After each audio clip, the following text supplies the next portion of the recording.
And the guy shows up and it's like, hey, I'm coming into your house. And she's like, what?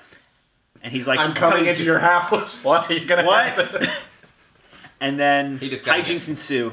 And she can't finish her book and she's upset about it. Mm-hmm. So Mike Flanagan is a pretty active director in the scene now. He's been doing a lot of movies like Oculus and Absentia. And he's writing and directing Before I Wake.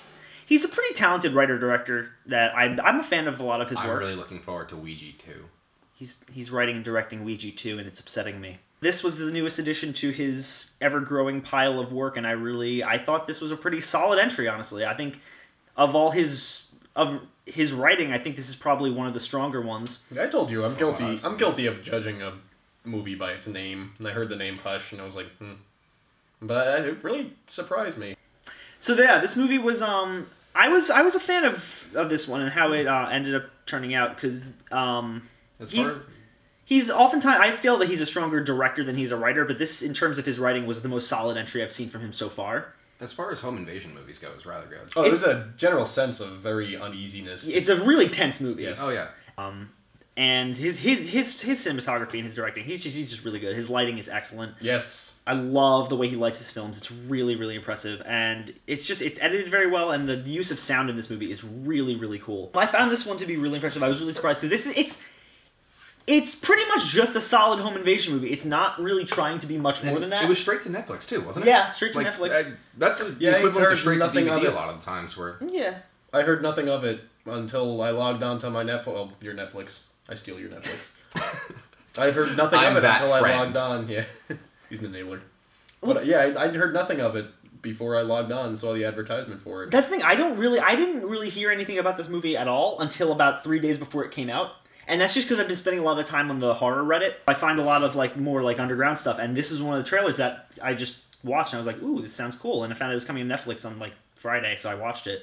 Really, really good. Really solid, and I'm a fan. I appreciated it. it is what it is. Yeah. It owns up. It's not trying to be some... It fits itself. Other bullshit. Nice. Yeah, it's like it recognizes, I am a home invasion movie. I'm going to do this well. Yeah, I'm not going to try to add in 6 other things. It doesn't try to hop the slasher bandwagon with a lot of over-the-top splatter. Exactly. It's just a tense... It's a short movie. It's a tense hour and 20-minute movie. Yeah, we were only... I'm not wearing my watch. That's just... Only, it's an hour and 21 minutes long. No, it's good. It's just a short, tense movie that has a lot of really good acting, really good the writing. acting was phenomenal. Absolutely. No, really good acting, really good writing. Shout out to, what was her name again? Siegel? Kate Siegel. Her portrayal, well, obviously she's not deaf and dumb. No, she's not. Life, holy shit, she was convincing. Yeah, no, she's very good, and this was And John Gallagher for her first role too. That's really impressive. Was that her first role? That was her first role, shit. and that's a solid, and that's a really challenging thing to take on for your first acting role. And John Gallagher Jr., of course, was phenomenal. No, John Gallagher Jr. is great, and I loved him in 10 Cloverfield Lane. Loved him in this. He is a despicable person in this, and it's really great. He pulls it off so well. He's so creepy and just so you hate him, and you. He's like I didn't hate him. I'm not gonna lie. I kind of fucking loved him. He's like. The character that I got from him, the image that I got from him is, everyone's encountered that creepy guy who they went to high school with, who works at the bowling alley. Or You're referencing someone specific, aren't you? No, he could also be a pizza delivery man. Yeah, no, actually, I can see that, oddly enough, from a more technical aspect. I think this was pretty solid. Like I said, I really am a huge fan of Flanagan, the way he directs and the way he writes, the way he directs. This movie's really, really big on... Do I need to separate you two? No.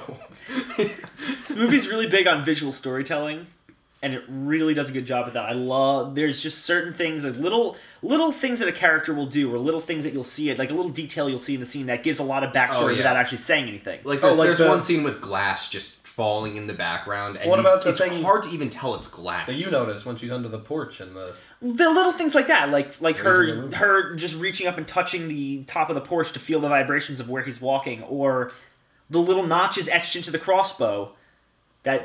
That's enough to tell a story. You don't need to have all the fucking backstory to it. And his tattoo had to have some significance. I still couldn't tell what it was. Yeah, no, it was hard to tell, but it probably did have some sort of significance to it. Yeah, and it's What was the logo of the bowling alley for that? Were there any negatives for you guys? Because for me, there was one specific character who came in toward the third act that brought it down a little bit for me with the way that when you have a film like this with two very intelligent characters and then you introduce a character who isn't very intelligent. Here's the thing, though. His scene was fine for the first 30 seconds. Yeah, and then it's just shock. It's like, oh shit, okay, yeah, sure.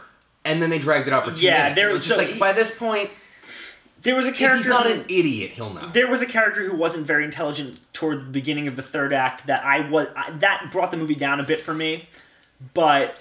I think that was mainly more noticeable because the main character and the main antagonist were so intelligent and it was constantly like a battle of it was a battle for survival on both ends, and it really showed because they were both thinking on their feet, and it was really cool, and I love movies like that. They were both getting fucked up too. Like that was really definitely cool. And I love movies that do that. But so that was my only like main issue with that. I had a couple little aesthetic things that bothered me, but nothing major. Nothing. You know what bothers me? Literally, and Lee, when I said this during the movie, Lee's like, oh, that's such a little thing. I hate movies where after they kill a character, they find cigarettes on the body or in his car or something and go, oh, these are going to kill you, buddy. If we could never use that line again. It's so minor. No, it's so minor. It's so minor, but it's such a pet peeve of mine. It's a cliche, we never use that line again? Everything's a cliche at this point. No. That's as much as a cliche as, oh, head them off at the pass or something like that's all. It's annoying at this point. Like, I was just like, shut the fuck up. Fine. None of us get out of this world alive. You might as well have some fun with it. What? Were there any negatives for you? Oh. I can't think of anything like... I'm sure if I watch it over, I'll find some certain... Well, I agree with you on the without spoiling the... I'm going to try to like say this in code. Say the boyfriend character. That's... No, not the... Her voice.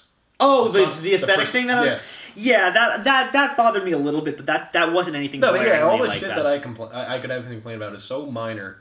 It's like that, and I see where he's coming from with the cigarette thing. That's just so insignificant. It's so overdone, though. It's so insignificant. But he has a point, because that's like every villain will take cigarettes off a victim. These things will kill you. Proceeds to put cigarette in mouth and light.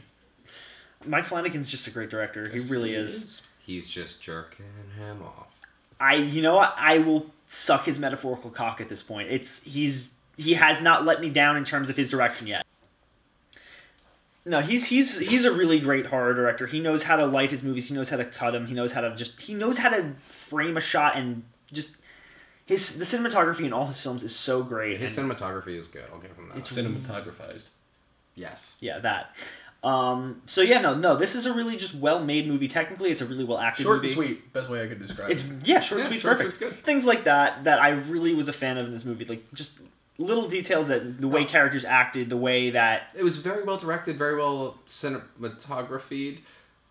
What is the verb for that? What is the verb for that word?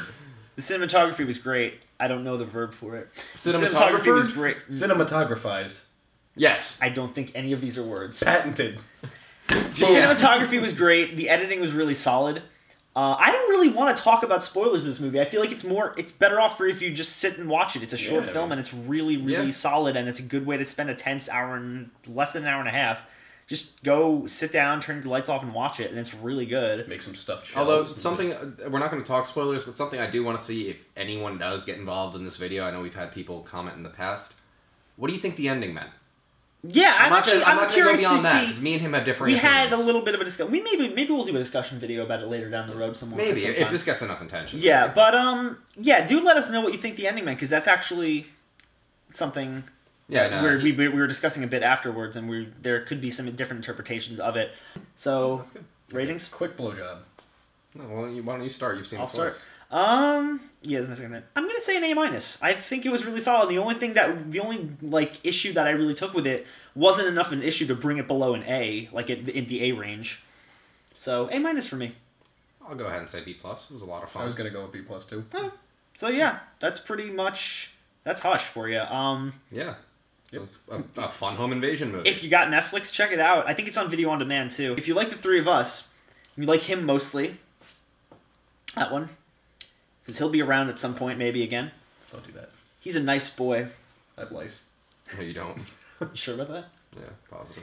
If you like us, and you like our chemistry, and you like this boy and his nice shoes, you should... I wore these to my high school prom. You should click the little subscribe button down there, You should And tell then all of like your friends us about and us. comment on us and tell us what you thought of Hush or any And, movie. no, seriously, though, the ending thing. Please talk Please, about the ending down we there. want to have 'cause I'm discussions with you curious. guys. I like having discussions with you guys. It's fun.